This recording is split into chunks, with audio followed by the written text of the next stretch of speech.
But deep down, I kind of always knew that listening to someone else kind of wasn't my DNA. Working for the proverbial man. If you're doing this job, if you own one of these companies and all you see is money signs, dollar signs when you see houses on fire, you're in it for the wrong reasons. Because at the end of the day, you're showing up at someone's house likely on the worst day they've ever had. Hey everyone, I'm Jeremiah Isley, and welcome to another episode of In the Ellipsis, where we talk with business owners and we go from A to Z and all the points in between. And today I have a unique, I guess I'm stumbling over my words, a unique industry that we're going to dive into. My buddy Brian Rick's joining us. And why don't we just go ahead and start with like your title and your company and what you do, and then we'll work things around from there. Sure. So I am president and co-owner of a company called CRDN.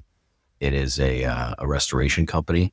We handle people's stuff, right? So after there's an insurance loss, a fire, a smoke loss, water, mold, we'll come in and we, pack people's things out, and that's kind of something that's unique in the sense that, like, when you think about a loss, you think about the house, you think about the structure, the roof, the siding, the windows, stuff like that. But a lot of people don't think about how much stuff they have in their house. And, in today's day and age, a consumerist society, there's a lot of it.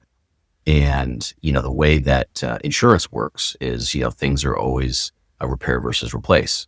So what we'll do is we'll come in. If something is restorable or repairable, we'll make that assessment and then either do, one or two of those things, restore it or repair it, or both. And if we find that those items are non-salvageable, then we assist the insurance company in making an inventory to write those things off in order for the insured to get, credit for that. That's our main focus right now is the content side of things, textiles, people's clothes, electronics, like what we're on right now, all your podcasting studio, all that stuff, we're in the electronics category, obviously, art, and then the hard side of things, furniture, cutlery, dishes, things of that nature is kind of our main focus, but we're branching out into other things. I mean, we're to the point now where we're starting to clean the structure. We're starting to do carpets. So we are expanding the services a little bit, but right now the bread and butter is the contents. Nice. All right. So right now you're in restoration. Where did you start? Where is this? Has this always been what you've been in, or, go back as far as you want to go? Oh boy, I can remember laying in bed, dreams of getting into restoration. No, actually it's pretty far cry from, my biology degree. So I went to Kent State and I had aspirations to get into something medical. I had a biology degree and a marketing degree, and I thought that I might get into pharmaceutical sales, or, I might, get into chiropractic or dentistry, or I wasn't sure which way I wanted to take it. I just knew that I enjoy science, I human anatomy and physiology and things of that nature. It was just a nice major to pick because, it kind of came naturally just because I enjoyed it. About probably 3/4 of the way into college, I realized that, it probably wasn't the direction I was going to go, but since I was so far in, and again, I do enjoy the content, I just decided to write it out. About that time, I happened to get an internship with Bridgestone Firestone. Again, has nothing to do with what I was currently studying, but, they were at a job fair and it was an internship that paid, and it paid fairly well for the time. So I said, let's give this a shot. So I worked for Bridgestone Firestone for a couple of years. I took that, I rode that outside of graduation for about another year. But, deep down, I kind of always knew that listening to someone else kind of wasn't my DNA, working for the proverbial man, which I feel is important for everyone, to experience that. But it was kind of, it wasn't for me. So gosh, after Bridgestone Firestone, I became a server. I went back to the restaurant industry and, spent about a year and a half kind of just figuring out what I really wanted to do. Um, and at the time, now she's my sister-in-law, but my wife's sister, whom Krista, at the time Mhm. was dating a fella who was selling roofs for a roofing company. And we were chatting and he was like, I've been running into a lot of these adjusters out on these roof jobs, and it seems like it's a pretty good gig. What they do. They travel around and, get these claims, and they're never in one place too long, and they're up and down off the roof and on their way. And he was like, we should really look into that. We should go get our license down in Texas. And I thought, well, I don't know, but what are the benefits? Started to do a little bit of research on it and realized it was actually something that I would have interest in. So, right around 2000, the start of 2007, we'd gone down to Texas and got our adjuster's license together, me and this fella. And, they don't tell you that when you go through all this training and get your license that, there has to be an actual event that happens where they need a bunch of newbies. You don't just go get your license and all of a sudden, you're this adjuster that, is getting all these claims from big insurance companies, which I kind of thought was going to happen. And little did I know that wasn't how it works. So I sat around until September on that license until Hurricane Ike hit down in Houston. And, when you're a new adjuster, they kind of just need to throw bodies at it. Obviously you need to have some sort of, training and an idea of what you're getting yourself into, but they need the manpower. So, I saw it as an opportunity to kind of get my feet wet and open up some doors. So I headed down to Houston for, about 3 months. I think that first week I had about 110 claims dropped on me. So, from going from, a biology degree to work in retail for Bridgestone Firestone to serving in a restaurant to all of a sudden, here is a lot of claims. Good luck. Yeah. It was Yeah. definitely a trial by fire Wow. situation. The first 48 hours, I stayed up the entire time because I had to retrain myself, all the stuff that, I learned in the class, 8 months prior. Right. But I passed the gauntlet and finished out my tenure down there, and it gave me an opportunity to now go to some of those places I was working for as an adjuster and say, hey, I've got some claims under my belt. What do you have in the Ohio area, or Mm. the Pennsylvania area? Just the surrounding states, and slowly but surely, daily claims started to trickle in. Mm. And that launched my independent adjusting career for the next 15 years. Okay. Yeah. So, it was a lot of road time, a lot of windshield time, on any given day.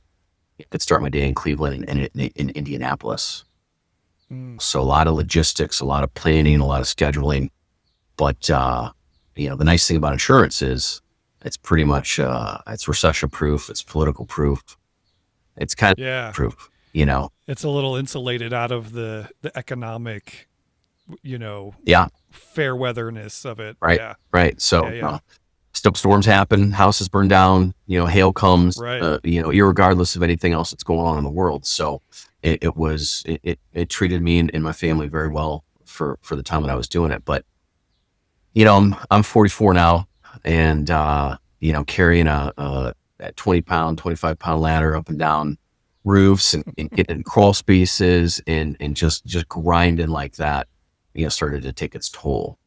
So, okay, so 15 years doing adjusting. Yeah. Obviously sounds like you had a pretty big range of area that you covered. Like, so you were just independent and insurance companies would call you like you were like a subcontractor vendor for them. Is that how that worked? Yeah, exactly. So, Okay. I worked for a lot of companies that are essentially independent adjusting companies. And what Okay. they would do is they would secure the contracts from all the carriers, and then the Got it. independent companies would need, adjusters to run the claims. at the end of the day, there's so many claims on a daily basis throughout the United States, let alone the world, that the carrier simply can't staff that Sure, for. sure. So, I could have started my first claim of the day as a nationwide adjuster and ended it Mm. as an all-state adjuster.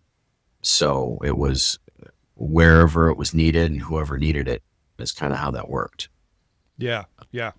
So So I can kind of see the mesh of adjusting into restoration. right. My family and I, we had a house fire, gosh, 8 years ago now. Seems like it Does was it, yesterday. right, right. I mean, you never want to think about it again, but Yeah, I try not to think about it, but yeah, it's been like 8 years now. And we had a service come in like you do and pack up our contents and do all the thing. And obviously insurance adjusters were a part of that as well. So I can sort of see like that adjacency of those two industries.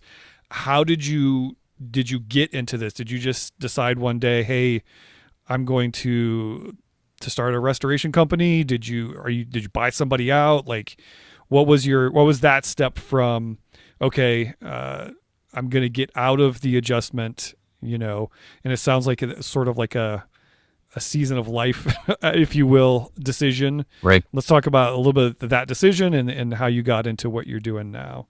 Or is there steps in between, from that point?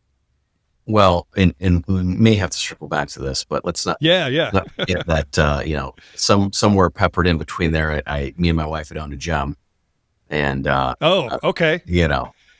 real estate company too. So a little bit of a serial entrepreneur. Yeah. I like it. But to answer your question, so a good buddy of mine whom I've known since freshman year of high school owns it's City Laundry and Dry Cleaning. They've Okay. areas or locations in Akron and Canton. So, they've been around, I want to say since like 1880 something. So they're like Oh, wow. fourth generation dry cleaner, right? Nice. So, Okay. this whole time, we've maintained our friendship, from high school. And, this right here, the CRDN, it used to stand for Certified Restoration Dry Cleaning Network. So Okay. this is a franchise. And when it was first created 20 years ago, it was a way for dry cleaners to supplement their retail with restoration work.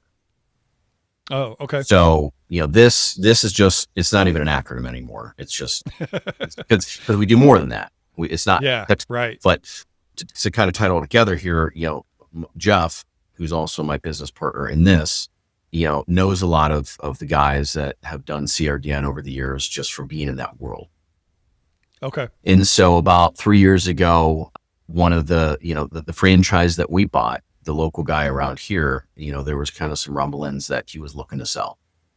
And so, knowing what I do and what he does, he had started the conversation with me of like, hey, maybe we should look into that. Let's explore that a little bit and see if there's really some validity to, them wanting to sell. And so we talked about it a little bit, and then another 6-7 months went by and, nothing came to fruition. Well, fast forward 6-7 months, another guy in his dry cleaning world called him direct and was like, listen, I'm telling you, these guys want to sell and you need to start pursuing it now. And so we're like, okay, let's really start to do some due diligence on this. So we reached out to the folks that owned the franchise before us and kind of started just, hammering away what that would look like, us purchasing them. So over the next, I would say 3-4 months, just kind of going through, their assets and where they're located and what the sale of the company would look like. We hammered out a deal, and it was really just a natural fit. He's my best friend, which is always a key. 2, we're equally yoked in Christ, which is huge, especially, not only anything in life, but when you're getting into business with someone, you want to make sure that, you're kind of on that same level. And 3, it's just, he's got a dry cleaning plant and all the logistics to handle the textiles that we do. And I bring, 15 years of industry experience as an adjuster. Nice. So it just made sense, Yeah. and that was August of 23 is when we finalized the deal. So here I am, you know, Nice. yeah, Nice. That's awesome. There's so many directions we could go. I guess I want to talk a little bit sort of about the nuts and bolts of what you do, because one of the things that from my experience, we got really lucky. We had a really good company come and do our restoration, but I've since talked to other folks who have gone through similar, flood, fire, whatever, and just heard horror stories, whether it was the insurance company or whether it was the restoration company themselves, like just being underhanded and not being upfront and right. kind of, just not a great situation. What I guess if you could tell somebody like here's what you need to look for in a restoration company, what would you tell them about the industry? Like what are red flags, what are green flags? Right. Like what would that message be, I guess? Well, green flag right here. Just give I us a like it. pulse. Yeah. Oh gosh. So there's so many with that too. Yeah. I see a lot of unfortunate tactics in this business. Yeah. You've got companies that chase fires. They listen to the scanner, Yeah. and and that's okay. Like there's nothing wrong with that. It's part of the industry. But Sure. when somebody's house is literally still on flames, like it's still Mhm. on fire, and you're pulling up in the driveway and you're trying to like make a hard sell, that's Yeah. that's a red flag, right? Yeah. Yeah. Unfortunately, in the moment though, you're not thinking straight. You got a lot going on, so Yeah. you got people showing up saying that, oh, we can do this, this, and this, you won't have to worry about a thing. Just sign here. Maybe take a moment and, Yeah. get to the hotel and talk to your adjuster and your agent and, take a deep breath, because unfortunately those pushy sale tactics, have you locked into a contract. Right. Right. I've even seen at Jeremiah where, people who work for the fire department also work for a restoration company on the side. Yeah. A little bit of a conflict of interest there. Yeah. I've heard of that, and we were fortunate because our local fire department, they're like, these are some companies in the area, but we can't tell you who to call. Like, in Sure. which we really appreciated.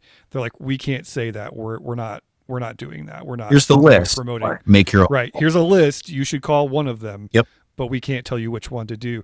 And the thing that you said about locking into a contract, a lot of people, I mean, I guess, if it's a total loss and your house is totally destroyed, you expect it to be a long process. We had like smoke, we had some fire damage, obviously. Like we thought, what's this going to be like, a couple, 2-3 weeks? It was 4 months. It's a long process, and the relationship that you have Yeah. with a restoration company is pretty important. So I love what you say about taking a breath, even sleep on it, and make sure that you're getting yourself into a good situation, because Right. yeah, it's an important decision to make. 100%. And, that's something we do. I mean, we do board ups, we'll Yeah. be the first on site. Right. That's okay. Just allowing a company to board up and secure the property. In many municipalities, the fire department and or the police that are there have to see that it's, something's being boarded up before they can even leave. So there Right. is some wheels in motion that have to happen. Yeah. That doesn't mean that you need to sign your life away, Right. for the Right. next phase of the job. Yeah. Board up, okay, that needs done. Let's get that handled. But you know what? It's 2 a.m. and I'm watching my house burn. Don't force me Yeah. to make, a decision like you said that could keep me attached to you guys for the next year. We have some stuff in our warehouse right now that is 2 years old, simply because the build back of the house sometimes can take that long. Yeah. Absolutely. Yeah. just the pushy sales tactics, like you want someone that's going to show up and legitimately be compassionate, right? I mean, Yeah. if you're doing this job, if you own one of these companies and all you see is money signs, dollar signs when you see houses on fire, that's you're in it for the wrong reasons. Because at the end of the day, you're showing up at someone's house likely on the worst day they've ever had. So, Yeah. Yeah. At least one of the top 5, yeah, for sure. like, And so you really have yeah. to examine yourself, and your staff has to examine themselves of okay, how do we need to frame this? Right. Is this a sale, or is this trying to legitimately care for somebody, Yeah. help them? Because at the end of the day, someone needs to do it. It does need done. It's just, Right. how do we approach that? Yeah. Kindness and compassion and understanding, or, let's hit them over the head and get this signed so we can move on and put the check in the bank. It's not Yeah. this industry is about, but unfortunately, some Right. people think that way. Yeah. I love that approach to it, because yes, you're right. It needs to be done. Thank God there were people there that could do what we needed to have done to our home so we could move back in and continue living here. And you're right. I have very vivid memories of walking into Walmart at like midnight, 1 o'clock, and buying a toothbrush and some pajamas and Yeah. deodorant for my family and my kids. Like I didn't know what I was in for the next 4 months. Mhm. And it's very, it's very, very important relationship. Like you said, it could be years even. So Right. yeah, I'm glad we touched on that, because obviously it's something that's near and dear to me. And one of the things that we've done since then is anytime we are invited to a wedding, we buy fire extinguishers for them to make sure they have in their home, because not a lot of people have them. Yeah. Yeah. We didn't, and we're like, here's a gift that we hope you'll never use, but Right. put it under your kitchen sink or wherever you need to put it. Yeah, thanks for talking about that for a little bit. We're almost out of time, but I do want to touch on the concept that you said of like serial entrepreneurship. You've gone through multiple businesses. I guess talk to me, like, if somebody came to you and said, I want to be an entrepreneur. I have some ideas for a service or a product, and I want to strike out on my own. Like, what is something you would tell that person besides run or run into it or whatever? What would you, what's I guess what's something that you wish somebody would have told you, like, before you got into being an independent adjuster or a business owner? What's that nugget that you wish you had way back when? So, boy, that's a tough one. There's really no secret sauce, but what I've found in a lot of my success is the fact that every day we're presented with a challenge of some sort, right? You just do it. There's a lot of power behind that. That phrase, just do it. That's why Nike had it as their tagline for so long, because as simple as that is, on a daily basis, I see a lot of people that are always constantly in this like analysis paralysis about something, whatever that challenge is for the day. And you just have to, you have to figure it out. You just have to do it. And whatever choice you make might not be the right one, Yeah. but I would rather just make a decision and move forward and have it be wrong than sit on my hands and have, an opportunity pass me by. Yeah. That's good. It kind of comes naturally to me. And I'm not saying that like, that's not like in an arrogant way. Like when something like is presented that everyone else in the room is like, oh my gosh, how are we going to do that? I just go, I don't know, but we're going to do it, Right. Yeah. And so just to have that perseverance of, going from the challenge at hand to making a decision really is Yeah. is always been helpful, Yeah. for me Yeah. to move forward constantly. I'm kind of like a big picture guy, like I come in, throw the door open, have all these ideas, that I'm spouting out, and then I need to kind of surround myself with people that are able to then implement those things. Yeah. So I'm the idea guy. I'm not the implementer. So that kind of would maybe lead into my second nugget of information is make sure that you understand not only who you are, but the people that you're surrounding yourself with and what their capabilities are, because you can't fit a round peg into a square hole. You just can't do it. Right. Sure. And that doesn't mean that person doesn't have a seat on the bus. They might just be in the wrong seat, so build your team first, knowing who you are. Don't lie to yourself, right? If you're not the big picture guy, but you're excellent at details and execution, that's okay. Sure. Right. Yeah. Hire the big picture guy.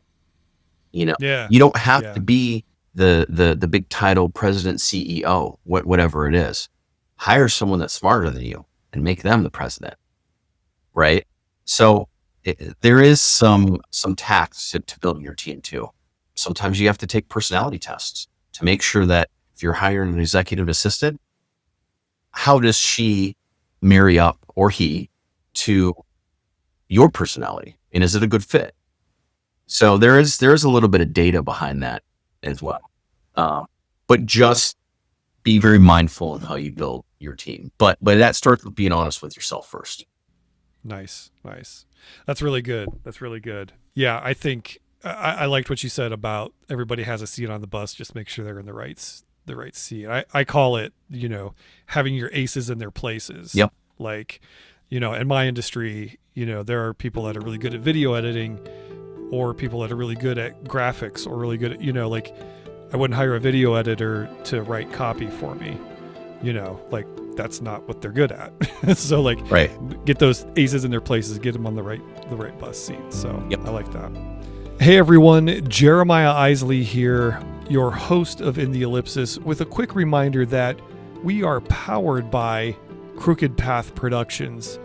At Crooked Path Productions, we help people make podcasts. And right now, we're giving away all of our secrets. If you go to fasttrack.crookedpathmedia.com, you can download our full Fast Track podcast guide, including our pre-production, our production checklist, our post-production checklist, a full gear guide, and a content planner framework. It's literally like all of our secrets for creating a great sounding, great looking, world-class podcast. So if you want to check that out and you want to get your own podcast underway, you can head on over there and get that, again, completely free, no strings attached. All right, that's enough of that. Let's get back to the show. All right, man, I want to close out with, I've been trying this new quick segment thing at the end of every show. It's just for funsies. Okay. It's in some of my older podcasts, I always used to do like a lightning round. I call it 5 quick questions with 5 quick answers or something like that. So 5 random questions, quick answer, no wrong answer, I guess, but just for the fun of it. So throw me for a loop. All right, here we go. All right, so we're going to start. This should be pretty easy, right? Favorite color? Blue. All right. Let's go with, okay, this one's a little harder, but if you could have a superpower, what would it be? Flight. All right. I like it. 1-word answer. You've got the quick answer part down. All right. If you could have dinner with one person, past or present, who would it be? Oh, geez. You know what? I would love to sit down with Elon Musk. Oh, I think that'd be a pretty fascinating conversation. Yeah. Or Jordan like Peterson. Oh, yeah. You a minute. There's a lot. Right.